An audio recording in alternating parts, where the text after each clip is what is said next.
Another day, another basketball stories na naman ang pagkikwentuhan natin.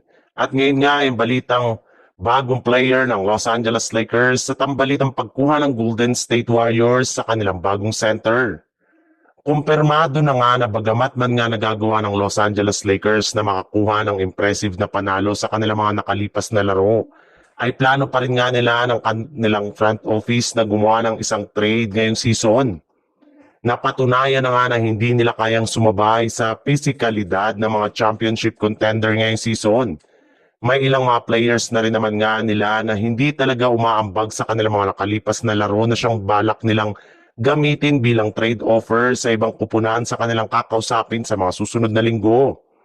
Base pa nga sa ibinulgar ng isang NBA insider, meron na nga daw po ngayong tatlong player na planong i-trade ng Lakers bago ang trade deadline sa Pebrero, na binubuo ni Dalton Kenick, Maxi Kleber at higit sa lahat ni Rui Hachimura na siyang gagamitin nila bilang main play sa kanilang trade package.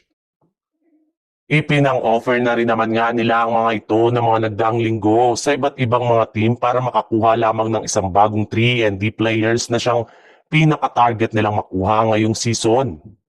Sa ibang balita naman, kung magtutuloy-tuloy pa nga daw po ang pagkatalo ng Golden State Warriors ngayong season, ay pumayag ang kanilang team sa ideya na tuluyang paggawa na ng trade sa lalong madaling panahon.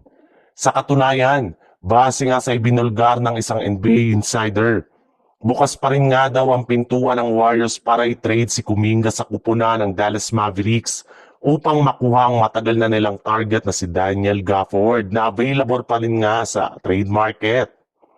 May ilang mga miyembro nga ng front office ng Warriors ang gustong-gusto ang potensyal at ang galaw ni Daniel Gafford sa ilalim ng basket. At naniniwala nga sila na magkakaroon ito ng malaking impact sa kanilang kampanya next season. Babagay rin naman nga daw ito sa laruan nito kasama sina Stephen Curry at Jimmy Butler bilang bagong scorer.